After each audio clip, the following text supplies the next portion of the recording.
ઓમ નમો નારાયણ. જય સત્ય સનાતન ધર્મ, જય અલગ ધણી. મિત્રો ભક્તો, બહુ ઝાઝા સમયે આજે વિડીયો બનાવું છું, કારણ કે હમણાં થોડાક એવા બધા કામમાંથી ફ્રી નથી અને નવરા નથી, એટલે માફ કરજો, થોડો વિડીયો લંબાઈ જાય છે. ઘણા એવા કોમેન્ટો આવે છે, ઘણા કોલ આવે છે કે બાપુ કેમ વિડીયો મૂકતા નથી, પણ થોડાક મારા કામથી વિડીયો બનાવવાનો ટાઈમ રહેતો નથી. તો આજે આ વિડીયો ફક્ત આપણા માટે જ છે, તમારા માટે જ. કારણ કે આપણે અવનવા ઔષધિઓના અને અવનવી વનસ્પતિઓના વિડીયો અગાઉ પણ મૂકેલા છે અને મૂકતા રહીએ છીએ બનાવીને તમારી સમક્ષ. તો આજે એવો જ એક વિડીયો રજૂ કરવા જઈ રહ્યો છું, જે છે એકદમ ઉનાળાની સિઝન આવી ગઈ છે અને ઉનાળામાંય પાછો ચૈત્ર મહિનો આવી રહ્યો છે.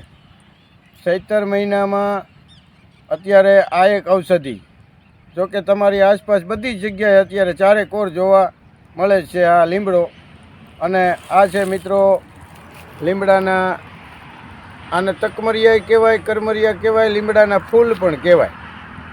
અને અત્યારે લીમડામાં લીંબોળી આવવાનો ટાઈમ થઈ ગયો ચૈત્ર વૈશાખમાં, એટલે એનો મોર પણ કહેવાય. તો આને લીમડાના તકમરિયા કહેવાય. તો મિત્રો આ એક એવી અદ્ભુત વનસ્પતિ છે કે જો તમે જોઈ રહ્યા છો મારી પાછળ અને ઉપર લીમડો, આપણા આશ્રમનો જ લીમડો છે, પણ બહુ બધું અત્યારે આ મોર આવે છે લીમડામાં. લીમડામાં મોર આવે એટલે આ લીમડાના તકમરિયા મિત્રો એટલી ગુણકારી ઔષધિ છે કે આના તકમરિયા તમે આમેય ખાઈ શકો, એકદમ સાફ કરી અને થોડાક લઈ અને તમે આમ પણ ખાઈ શકો. આપ જોઈ રહ્યા છો. તો આ તકમરિયા ખાવાથી પેટના કૃમિયા મરી જાય છે, પેટના ઝીણા મોટા દર્દો મટી જાય છે. પછી શરીરની ઘણી એવી બીમારીઓ છે જેમાં આ લાભ કરે છે, જેમાં ફાયદો કરે છે. અત્યારે ઉનાળામાં તમે આ તકમરિયા ભેગા કરી અને આને સૂકવી અને આનો પાવડર કરી લ્યો તો આખું વરસ હાલે. પછી અત્યારે આને તકમરિયાની ચટણી બને, થોડીક ચટણી, થોડુંક મીઠું નાખી, ન ભાવે, કડવું લાગે તો સ્વાદવાળો બનાવી અને તમે ખાઈ શકો. આને લસણની ચટણી બનાવતા હોય તો એની હારે પણ આને નાખી શકો. પણ ગમે તે રીતે આનો ઉપયોગ તમે અત્યારે ચૈત્ર મહિનામાં 1 મહિનો કરી લ્યો. મિત્રો 100%ની વાત કરું છું કે એક ચૈત્ર મહિનો તમે આ તકમરિયાનો ઉપયોગ કરો, આખું વરસ તમને તાવ નહીં આવે. પેટને લગતી કોઈ પણ બીમારી હોય, ગેસ, એસિડિટી, કબજિયાત, કોઈ પણ પ્રોબ્લેમ હોય પેટને લગતી કે શરીરની અંદર બીજી બીમારી હોય, કોઈની તાસીર નબળી હોય, તો મેન તો આ તાસીર સુધારવાની ઔષધિ છે. તાસીર નબળી હોય, સેજે વાતાવરણ નબળું પડતું હોય ને તકલીફ થઈ જતી હોય, બીમાર થઈ જતા હોય, શરદી ઉધરસ થઈ જતા હોય, પેટમાં દુખાવો થઈ જતો હોય, અપચો થઈ જતો હોય, તો એના માટે ખાસ ઔષધિ કે ભાઈ તમે આ તકમરિયાનો ઉપયોગ કરી લ્યો ચૈત્ર મહિનામાં 1 મહિનો. એટલે દરરોજ ન ખાવ તો હાલે, દિવસમાં 1 વખત ખાઓ, 1-2 દિવસે, 2-3 દિવસે, એમ તમે ક્યારેક ક્યારેક થોડું થોડું તકમરિયા ખાતા રહ્યો. અને આ તકમરિયા અમૂલ્ય ઔષધિ છે, એક સંજીવની બુટી જેવું કામ કરે છે. કારણ કે ફક્ત 1 જ મહિનો ખાવાથી આખું વરસ તમારું દવાખાનું બચાવી દે. પણ વધારે ખાવું નુકસાનદાયક છે, વધારે નહીં, મીડિયમમાં માપમાં 1-1 ચમચી પાવડર, અથવા તો આ થોડુંક અત્યારે ખાવ તો આ થોડુંક, માનો કે એક તીરખી આપણે બતાવી તમને, આવી 1 તીરખી 1 દિવસમાં 1 વખત ખાઈ જાઓ, અથવા તો આના 8-10 ફૂલ, 15 ફૂલ લઈને ખાઈ જાઓ તો પણ ચાલે.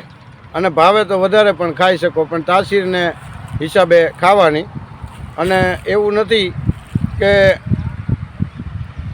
ખાવ જ જરૂરી છે, એવું નથી, પણ ખાવ, આનો ઉપયોગ કરો તો તમને રાહત રહેશે શરીરમાં.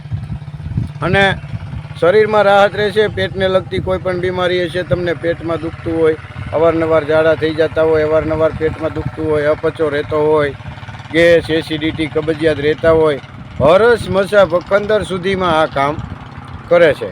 કારણ કે હરસ મસા એક કોઈ એવી બહુ કાંઈ બીમારી નથી. હરસ મસા એટલે એસિડિટી, ગેસ, કબજિયાત રહેતું હોય ને હરસ મસા થાય, મળ જામે, આતરમાં કચરો રહે, એટલે આ બધી બીમારીઓ ઉત્પન્ન થાય. અને આ તકમરિયા છે તે વર્ષમાં એક જ વખત આવે, ચૈતર મહિનાની આસપાસ, ચૈતર વૈશાખ.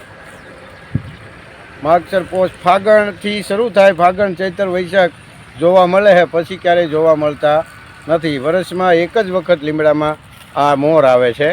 અને આ જો તમે લઈ લ્યો અને આનો ઉપયોગ કરો તો 100% તમને ફાયદો રહેશે. કોઈ પણને, નાના બાળકને થોડુંક દઈ શકો, મોટા વ્યક્તિ લઈ શકે, નાની ઉંમરના 10-12 વર્ષના હોય તો એને માપથી દેવાનું, વધુ ઉંમરના હોય વૃદ્ધ તો એને માપસર આપવાનું. પણ ભાવે એવું સ્વાદિષ્ટ બનાવી અને તમે લઈ શકો આને. અને વગર સ્વાદે પણ જો અત્યારે હું જે ચાવી રહ્યો છું, કડવું લાગે પણ તમારે આદત ના હોય એટલે તમે ના ખાઈ શકો. અમે તો ખાતા હોઈએ એટલે વધારે પડતું કડવું હોય, થોડુંક તુરું હોય, સ્વાદ સારો હોય, પણ ભાવે તો આનો ઉપયોગ કરો. અને બને એટલું આ વિડીયોને તમે શેર કરો જેથી કરીને બીજાને મદદ મળે. કારણ કે આ વસ્તુ નજીકમાં છે, આપણી ઈદ ગીર, આપણી આસપાસ, આપણે આડીને, પણ આપણને ખબર હોતી નથી. ક્યારેક એટલે જ આપણે દવાખાનાના ધક્કા ખાધા કરીએ છીએ, પણ દવાખાનાના ધક્કા મટાડે એવી આ ઔષધિ છે. તો આનો ઉપયોગ તમે કરો લીમડાના તકમરિયાનો, તો શિયાળાની આ ઉનાળાની સિઝનમાં અત્યારે બહુ જોવા મળે છે. અને લીમડા તો મિત્રો અત્યારે ગામડામાં કે સિટીમાં કે કોઈ પણ જગ્યાએ લીમડા તો બહુ જ જોવા મળે છે. અને લીમડા સિટીમાં રહેતા હોય એની આસપાસમાંય હોય, ક્યાંય પણ લીમડો જુઓ, તકમરિયા જુઓ એટલે ઉતારી લેવાના. તમને એવું લાગે કે આ પાવડર, થોડો કમતો પાવડર તમે એક નાની ડબ્બી બનાવી લ્યો તો આખું વર્ષ તમારે ચાલે. આને કાંઈ રોજ ના લેવાનું હોય, પણ આ તમે બનાવી અને ઘરમાં રાખો, તમારી તબિયત સાચવશે. ચોમાસામાં લ્યો તમે.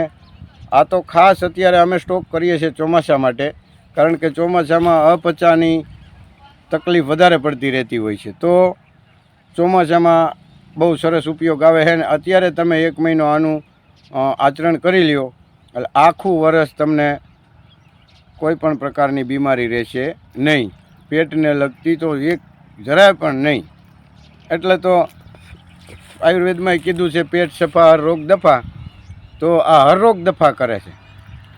અને આવી કેટલી વનસ્પતિઓ હું તમારા સમક્ષ રજૂ કરતો રહું છું અને આપ જોતા રહો છો. પણ ઉપયોગ કરો મિત્રો.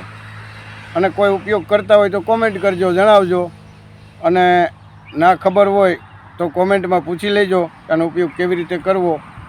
હાવ નોર્મલ છે, કોઈ એવી ભારે આડઅસર કરે એવી વસ્તુ નથી. કોઈ પણ પ્રકારની આડઅસર આમાં થતી નથી.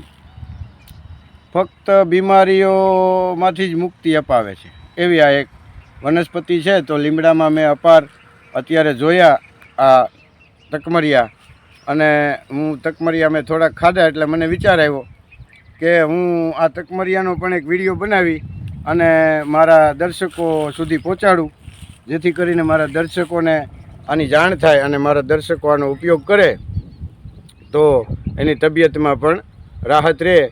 તો મને આશા છે કે મારો વિડીયો તમને પસંદ આવ્યો છે.